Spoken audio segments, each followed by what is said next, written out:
Hello everyone and welcome to a video. In this video I'll be doing something a bit different. I'll be looking at some of the backstories of the Overwatch characters. Now I've been playing Overwatch a lot lately with some friends and I haven't really been recording anything, so instead of doing some gameplay commentary, I wanted to do something different. So I decided to do this video. Now what I did for this video is I read some backstories which was written on this post on Imager, which I would put in the description if you want to read the whole thing. But what I did was I paraphrased the paragraphs that was provided, and I'll be reading them out. So without further ado, let's get right into it. Soldier 76, also known as John Morrison, Strike Commander Morrison, and Jack, enlisted into the U.S. military at the age of 18. John only wanted to be in the army for a short time, but his skills in the military was noticed, and he eventually received an invitation to the Soldier Enhancement Program, which he accepted. In this program, John, along with many other inductees, were trained to become the perfect soldiers. They received speed, strength, and agility during their training. After his training, the Omnic Crisis began to occur. The world needed a force to stop the robots, so Overwatch was created. John, along with his super soldier friend Gabriel Reyes, which you guys know as Reaper, decided to join. Gabriel was given the leadership of Overwatch to begin, but John was the key to effectively bringing down the Omnics. Because of this, John was given the position of first official leader of Overwatch after the Omnic Crisis was handled. This made Gabriel a bit salty. A little after this, the public started to make allegations about Overwatch, which had a negative effect on the whole team. During this, Gabriel decided to start a rebellion with some other members of the team over the leadership of Overwatch. This caused a battle to occur in the Swiss HQ, which ended in an explosion that destroyed the facility, which also had both John and Gabriel inside. After this event, John was thought to be dead, and the world grieved for him. John, who was of course not dead, went on under the name Soldier 76, as the world still needed protectors. After John's quote-unquote death, Overwatch was disbanded and had their weapons taken away. John went on to raid compounds which had these weapons. After he built up an arsenal, he became a vigilante. Currently, a reward of $10 million will be rewarded for any information leading to John's capture. Gabriel was born in Los Angeles, and he would eventually enlist with the U.S. military. In the military, Gabriel reached the position of senior officer, and everyone highly respected him. Because of his skills, he of course joined the Soldier Enhancement Program. During his time in the program, Gabriel would become friends with John Morrison, and would later join Overwatch as the first leader. After the Omnic Crisis, leadership of Overwatch was given to John, which left a lot of tension between both Gabriel and John. During this, Gabriel joined Overwatch's Covert Ops division, Blackwatch. Gabriel would then go on to train Jesse McCree, who also joined Blackwatch. As the tension between Gabriel and John grew larger, a fight began at the Swiss HQ, which led to the quote-unquote deaths of Gabriel and John. After some time, Gabriel began to have a genetic alteration that failed, causing his cells to simultaneously decay and regenerate at a hyper-accelerated rate. After this, he started to become known as Reaper, and Gabriel went on to specialize in terrorism, with ties to the terrorist group Talon.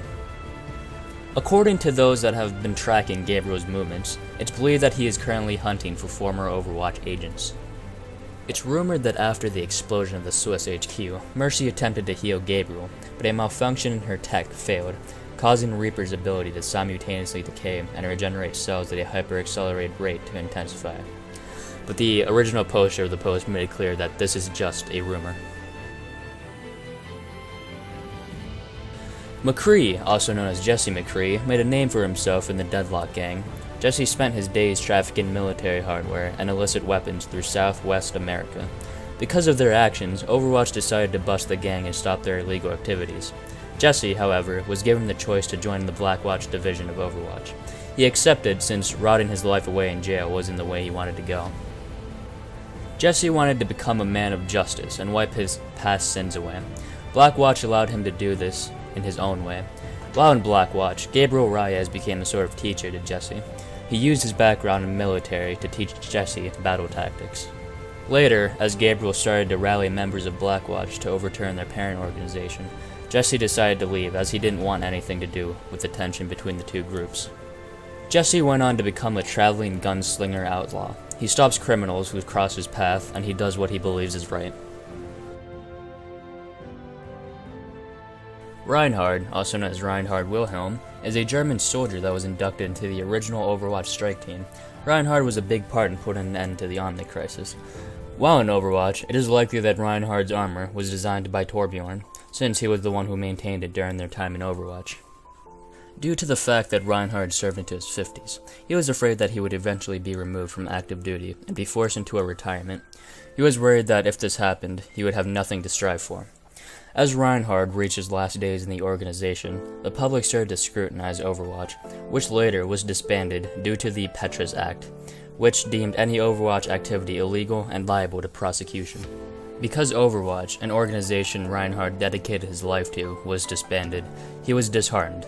He eventually decided that he could still make a difference. Reinhardt went on to essentially take up a knightly code and go on to fight for justice, valor, and courage. Reinhardt travels across Europe, defending the innocent and promising better days to come. Widowmaker, also known as Amelie Lacroix, had a husband who was a key Overwatch agent. His name was Gerard Lacroix. He faced many assassination attempts on his life due to the fact that he led the operations against the terrorist group Talon.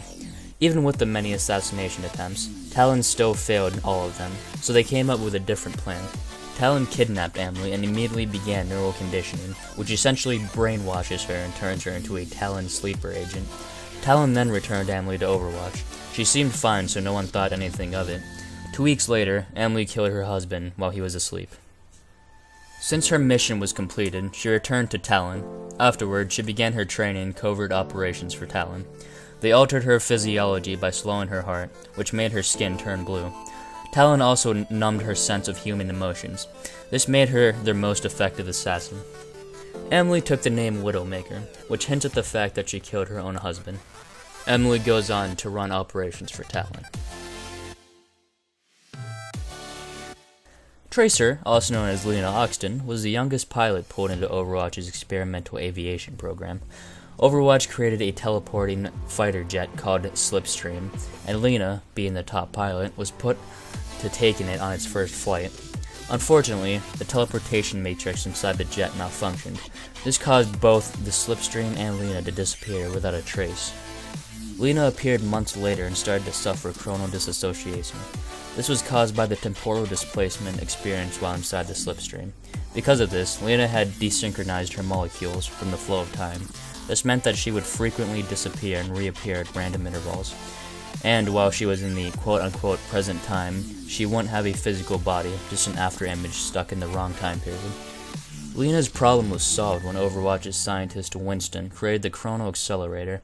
The invention counteracts the chrono disassociation's effects, which acted as an anchor to present time. The Chrono Accelerator also gave Lena the ability to control her own time. She's able to speed it up and slow it down at will. She's also able to reverse her body's time to a few seconds beforehand. Because of her new abilities, she went on to become one of Overwatch's top agents. Lena is believed to be assisting Winston in bringing Overwatch back to the world. The world had a renewed spark for space exploration. The first order of business was to establish a base on the moon to conduct research on prolonged habitation in space. This base was called the Horizon Lunar Colony. To start testing, a group of genetically enhanced gorillas had been brought along. One of the scientists on the station, Dr. Harold Winston, noticed that a particular gorilla had shown rapid increase in brain development. Harold took Winston into care and started teaching him science and human accomplishments. After hearing about these, Winston would look forward to the days of working with Harold on his experiments. Sadly, the other gorillas that were taken up for the experiment started to rebel. They killed all the humans on base, including Dr. Harold Winston. Winston was devastated by this. He eventually built a rocket and started to head for Earth, taking the Doctor's name with him. Winston would eventually find his way into Overwatch. During his time there, he made some notable accomplishments. One is creating the Chrono Accelerator, and the other would be defeating Doomfist, which is the villain that wielded the gauntlet seen in the Doomfist exhibit. Winston is presumed to be bringing Overwatch locations back online. Pharah, also known as Pharah Amari, came from a long line of highly decorated soldiers. She has a commitment to duty and a desire to serve with honor. As a child, Pharah wanted to follow in her mother, Anna's, footsteps, who was one of the founding members of Overwatch. Pharah enlisted in the Egyptian army and quickly rose through the officer ranks. The people that were under her command were always loyal to her, as she was a very courageous leader. Pharah was ready to join Overwatch, but her chances of joining were crushed when Overwatch disbanded. After Pharah left the army, she would go on into a position in Helix Security International, a private security firm. It provided Pharah with the Raptora Mark VI suit. The firm obtained a contract to defend an AI research facility under the Giza Plateau, which was critically acclaimed as a vital security of countries around the world. Pharah would go on under the name Pharah and work to defend the installation beneath the Giza Plateau, still wishing to somehow make a difference to others on a global scale. After the Omnic crisis, a group of Omnics came together and formed the Shambali after experiencing what they considered to be a spiritual awakening. These Omnics went on to establish a monastery in the Himalayas. They would meditate on their existence and eventually came to a conclusion that they were more than just AIs, and like humans, they possessed what amounts to a soul. After realizing their shared spirituality with humanity, the monks went out to mend the wounds carved during the Omnic crisis. Zenyatta, also known as Takarda Zenyatta, was a member among the monks. He shared the same goals with the other monks, but he thought their method of approaching the situation was incorrect. The Shambali would try to bring people together through teaching, while Takarda would instead actively engage others and make interpersonal connections. Takarda decided to follow his own path, and he left the monastery and went on to wander the world to help those he encountered reach inner peace. One of the people he would eventually come across was the cyborg Genji. Genji was originally resistant to Takarda's wisdom, but he didn't give up on him. Genji would eventually accept Takarda's guidance. The rage inside Genji would start to calm because of this. Takarda would eventually view Genji as his brightest pupil. Mercy, also known as Dr. Angela Ziegler, was a chief surgeon in a prominent Swiss hospital. She was responsible for leading the breakthrough in the field of applied nanobiology. The research drastically improved treatment of diseases and life-threatening illnesses. This made Overwatch interested in Angela, and they invited her to join. Angela's parents were taken by war, so she was reluctant on joining since Overwatch had militaristic ways they intended to keep the peace. In the end, Angela decided to join since it was the best way she could reach as many people as possible to try and make the world a safer place. Angela became the head of medical research in Overwatch and used her standing to devise ways to bring intensive healing abilities to the front lines of a crisis. Angela eventually created the Valkyrie suit, which she has piloted herself on many missions. It's confirmed that Angela was the one who healed Genji after his fight with his older brother Hanzo. Because of this, it's presumed that she used her nanobiology research to turn Genji into a cyborg, with his approval, of course. After Overwatch disbanded, Angela went on to try to help as many people as she could in areas of conflict.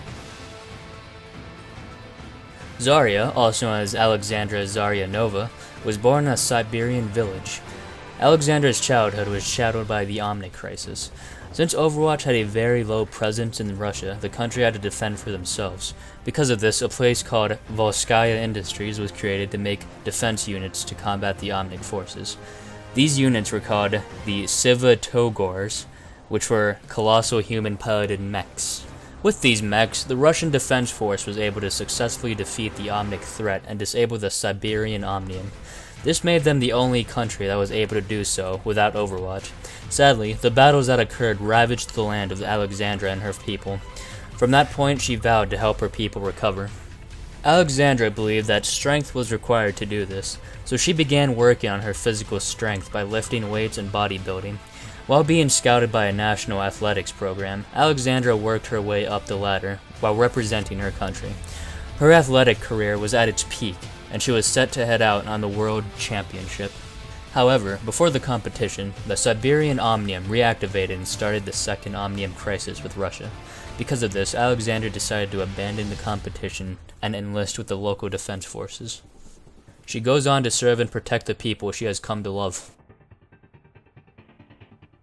Symmetra, also known as Satya Vaswani, didn't grow up in a pleasant environment as a child.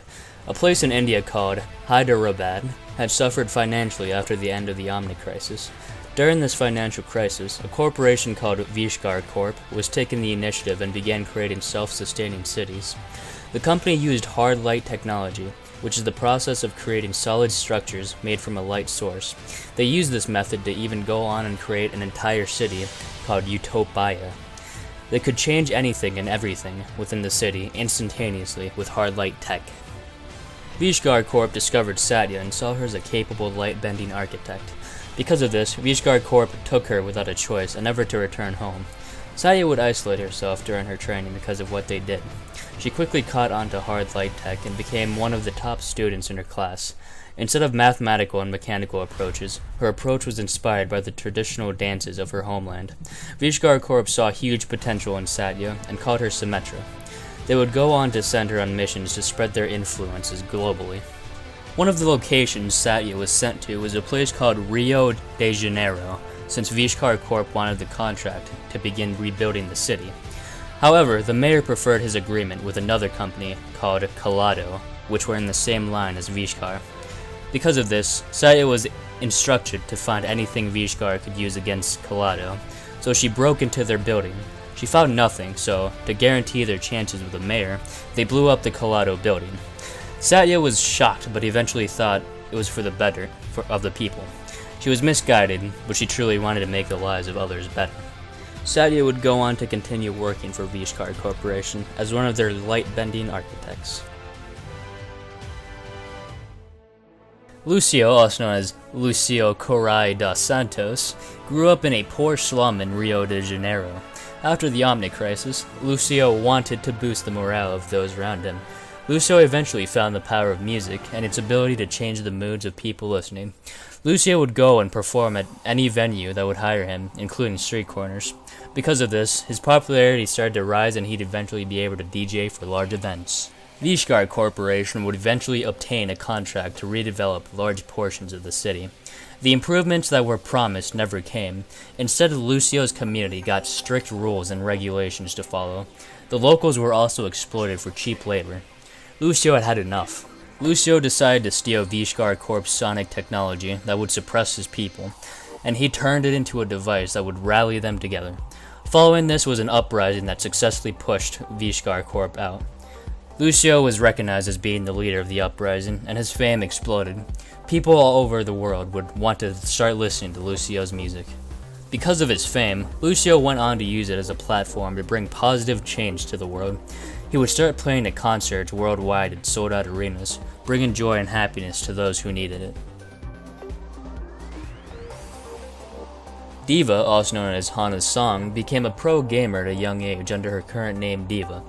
Hana competed as a professional StarCraft player and took part in the WCS Korea Code S League. At the age of 16, Hana became number 1 in the world, and for the next 3 years became undefeated in every competition she participated in. Hana became internationally loved and maintained her status by playing to win at any cost, which earned herself a reputation of showing no mercy to those she faced against. During this, an enormous Omnic would repeatedly rise from the depths of the East China Sea and attack South Korea. To combat this, South Korea created a mecha drone called Mecha, and sent out units across urban environments to try and relieve the damages done and prevent any deaths. The mechas worked out, but eventually the Omnic would change its tactics every time it came back. It eventually found a way to disrupt the network that controlled the drones, leaving the country vulnerable to the next attack. The military was worried for the next attack, so they had no choice but to put pilots in the mechs. The military struggled to find suitable candidates to pilot the mech, so the government turned to the pro-gamer population. These pro-gamers had the necessary reflexes and instincts that laid the foundation for being able to properly control the advanced weapon systems in the mechas. Many pro-gamers were drafted, including Hana, which she saw as a new game to challenge herself with.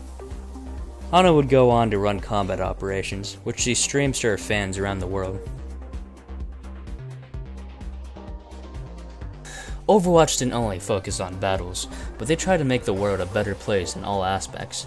One of the ways this was done was when Overwatch took a look at the unexplained climate change that occurred globally following the creation of new technology and growing Omnic population. To do this, Overwatch set up eco-watch points at critical areas around the world. One of the agents that took part in this was Mei, or Mei Ling Zhu. She was a climatologist who brought about cutting-edge tech in the area of climate manipulation. She set this tech up in areas that were at risk around the world. Mei Ling was assigned to Watch Point Antarctica. During her time there, a devastating polar storm hit the installation, which blocked communications from the outside world. The station was badly damaged, and the scientists were left on their own. Their supplies started to get lower, so they decided to enter cryostasis until rescue comes. Years later, a rescue team was able to excavate the station. When they found the cryotubes, Mei Ling was the only survivor. At this point, Overwatch had disbanded, and because of the storm, her research was destroyed. And to make things worse, the climate was even more damaged. After this, Mei Ling would go on to travel the world and try to activate eco-watch points, while trying to discover what's threatening the planet's ecosystem. After the Omnium explosion in Australia, the area became mostly unlivable, but some people found a way to make it work. These people were called the Junkers. They would scavenge through the land for anything of value, including the remains of the Omnium. The society they created didn't have any laws, and they lived on in the shadows of the Omnium. Junkrat, also known as Jameson Fox, was one of the people living this lifestyle. Jameson took up the name Junkrat and went on to scavenge like the rest of the Junkers. The radiation throughout the land made Jameson slowly become matter as he continued living his life. This, however, would come in handy since he would go on to take jobs that required an explosive touch, which he eventually had grown into an obsession. One day, while scavenging through the remains of the Omnium, Jameson discovered an extremely valuable secret. It's unknown on what it is, but it's some type of very valuable treasure. As people started to hear about this, many gangs started to go after Jameson and his secret treasure. Because of this, Jameson eventually decided to hire the Junker enforcer, Roadhog, by offering him a 50-50 split of any jobs they take as long as he remains his bodyguard. Jameson and his bodyguard would eventually travel internationally, leaving nothing but destruction. After the Omnic crisis ended, government officials gave the Omnics the Australian Omnium and the area surrounding it. They did this as an attempt to make long-term peace with the Omnics, but they were still the ones that nearly destroyed their country. Because of this, a lot of the residents of the Outback became displaced, including Roadhog, also known as Mako Rutledge.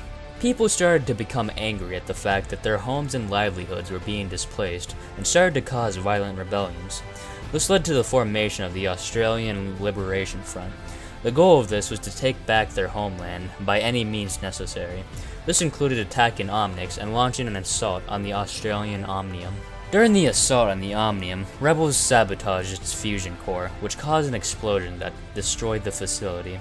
The area became irradiated, and metal was tossed over many kilometers all around. This forever changed the land that they'd hoped to reclaim. Mako watched as his home became an apocalyptic wasteland. He decided to keep moving forward, which was the point he took the name Roadhog. Eventually, Mako met Junkrat, who proposed a job for him. Ever since then, Mako has been his bodyguard/partner.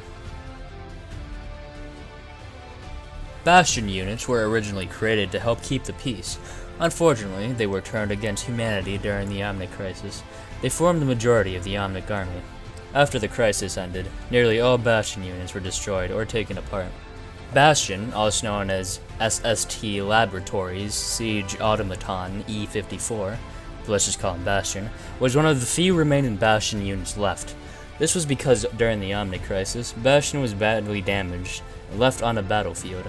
Bastion sat dormant, and as time passed, the unit started to become overgrown and had birds and other creatures nestled in it. One day, the Bastion unit reactivated unexpectedly. The battle program inside Bastion was gone, and this left the unit to become curious about the nature that surrounded him. Bastion would eventually find its purpose in the aftermath of the Omnic crisis. Even though Bastion appears harmless and gentle, if it thinks there's a threat, its core combat programming will initialize and can become a huge threat. This has led Bastion to stay away from human civilization, since it has had many uninviting encounters with people. Bastion would go on to travel uncharted areas of the world that have been abandoned or left untouched by humans. Torbjorn, also known as Torbjorn Lindholm, or Torby, is known for designing weapon systems used all over the world. He believes that technology must serve a better vision for humanity. This presents Torbjorn with some issues with his employers, who want to control its weapons using networked computer intelligence. At one point, before the Omnic crisis, Torbjorn worked with the Ironclad Guild. which was a group dedicated to research and development, and everything mechanically inclined. Torbjorn never really trusted the sentient robotic intelligence, which his peers thought it was due to paranoia. His fear became a reality when the Omnic crisis occurred and the robots turned against their creators. During this, Torbjorn was recruited to the original Overwatch strike force due to his genius in engineering. After the Omnic crisis ended, Torbjorn stayed with Overwatch and became their most important resource for weapons and technology. After Overwatch disbanded, though, Torbjorn's weapons were either stolen or hidden around the world. He felt responsible for this, so he set out to stop his designs and weapons from falling into the wrong hands. Torbjorn would go on to reclaim or destroy all that he once created. Hundreds of years ago, a clan was created in Japan that consisted mainly of ninjas. This clan was known as the Symmetra clan. The Symmetra clan was able to create an expansive criminal empire, built upon the foundation of dealing illegal substances, providing successful arms trading, and assassinations. The leadership of the clan was given to the family's eldest son. This role would eventually be given to Hanzo, also known as Hanzo Symmetra. At a young age, Hanzo excelled at proving his worth. He was becoming great at leadership roles and had incredible knowledge of strategy and tactics. He was also skilled with a bow, martial arts, and swordplay. Hanzo also had a little brother, Genji, which was 3 years apart from each other. Genji still showed great skills like Hanzo. Eventually their father died and leadership was given to Hanzo. Hanzo was given the role of straightening out Genji as he was becoming very carefree, which wasn't good for the clan. As Hanzo confronted Genji about it, Genji refused to listen, and Hanzo was forced to take the life of Genji after an intense battle. Hanzo was distraught over the quote-unquote death of his little brother and gave up his role as clan leader. He would go on to travel the world, hoping to restore his honor and lay rest the ghosts of his past. Genji, also known as Genji Symmetra, was the little brother of Hanzo Symmetra. He wasn't held to the same expectations as his older brother was held to, since Hanzo had the responsibility of taking over as head of the family. Because of this, while their father was head of the family, he spoiled Genji and gave him a luxurious lifestyle. Genji was still very skilled, like his brother, but he wasn't as dedicated to the clan as Hanzo was. Eventually, Genji and Hanzo's father died. Genji confronted Hanzo and was asked to take part in the clan. He refused and the two were forced to fight. Eventually, Hanzo thought he killed Genji. Genji was however not dead as he was rescued by Overwatch and was saved by Dr. Ziegler. Overwatch thought Genji would be a good asset to help end the Symmetra clan empire. Overwatch offered Genji a new body in exchange for his help. Not having many options, he agreed. After he had turned into a half-human, half-cyborg, he set out to start dismantling the empire his family had built up for centuries. After his mission was complete, Genji had realized what he had become, and he wasn't happy about it. He eventually left Overwatch and started wandering the world in search for a purpose. During this, Genji would find Zenyatta. At first, Genji didn't take too kindly to the advice Zenyatta gave him, but eventually he accepted it and looked to Zenyatta as his mentor. Genji eventually accepted the fact that he was half-human, half-cyborg, and viewed it as a gift and not a curse. Genji was now free and was ready to take on whatever came his way. Anna, also known as Anna Amari, was one of the people to step up when the Omnic crisis struck Egypt. Anna was a very well-known sharpshooter and was widely considered to be one of the best in the world. As Egypt's resources were depleted, the country relied on a group of elite snipers to take out the Omnics. Anna was one of those elites. Because of her skill in sharpshooting, Anna was soon recruited as one of the original 6 founding members of Overwatch. After the Omnic crisis, Anna continued going on missions and operations for Overwatch, and soon became Morrison's second-in-command, but she didn't have any desire to take up a leadership position. Eventually, Anna was tasked to kill Widowmaker, but failed after getting shot in her right eye. Anna most likely struggled to take out Widowmaker because she thought that Amelie could still be returned to normal. This caused her to become gravely wounded, and many people thought she was dead. After this event, Anna recovered on her own and hid away from the world, including her daughter. As danger would reappear, Anna would eventually come out from hiding and make people known that she's still alive. Alright everyone, thank you all for watching. This project has been going on for at least a month. I'm not sure why I had to make it that long. probably because I put it off multiple times. You know, to put that in perspective, when I started this, Anna has still not come out yet. So, yeah, I hope that everyone enjoyed, and I will see everyone in the next video. Goodbye.